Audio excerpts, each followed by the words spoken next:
Hello hi ಎಲ್ರಿಗೂ ನಮಸ್ಕಾರ. ನನ್ನ ಇವತ್ತಿನ ಒಂದು ವಿಡಿಯೋ ಸ್ವಲ್ಪ ಬೇಜಾರಿನಲ್ಲೇ ಸ್ಟಾರ್ಟ್ ಮಾಡ್ತಾ ಇದ್ದೀನಿ. ಸೊ ತಮ್ಮನೇಲಿ ನೋಡಿ ನಿಮ್ಗೆ ಆಗಲೇ ಗೊತ್ತಾಗಿರ್ಬೋದು. ಸೊ ಸುಮಾ ಆಂಟಿ ಎಕ್ಸ್ಪೈರ್ ಆಗಿದ್ದಾರೆ. ಸೊ ಎಸ್ ಹೌದು, ಸುಮಾ ಗೌಡ್ರು ಮನೆ ಅನ್ನುವಂತಹ ಚಾನಲ್ ಅವ್ರದ್ದು ಇರೋವಂಥದ್ದು. ಅವರು ಎಕ್ಸ್ಪೈರ್ ಆಗಿದ್ದಾರೆ. ಅವರ ಮಗಳು ಬಂದು ಸ್ವಾತಿ ಗೌಡ ಕನ್ನಡ ಚಾನಲ್ ಅಂತ. ಸೊ ಪರಿಚಯ ಆಯಿತು. ಸೊ ತುಂಬ ಬೇಜಾರಾಗ್ತಾ ಇದೆ. ಜನಗಳು ಹೇಗೆ ಅಂದರೆ, ಒಬ್ಬ ಮನುಷ್ಯನ ವ್ಯಾಲ್ಯೂ ಬರೀ 3 ತಿಂಗಳು 4 ತಿಂಗಳು ಅಷ್ಟೇ.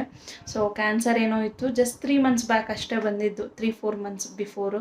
ಸೊ ಈಗಿಲ್ಲ ಅಂತ ನೆನೆಸ್ಕೊಂಡ್ರೆ ತುಂಬ ಬೇಜಾರಾಗುತ್ತೆ. ತುಂಬ ಒಳ್ಳೆ ಸೋಲ್ ಅಂತಲೇ ಹೇಳ್ಬೋದು. ಅವರು ತುಂಬ ಒಳ್ಳೆಯವರು, ಪರ್ಸ್ನಲಿ ತುಂಬ ಒಳ್ಳೆಯವರು.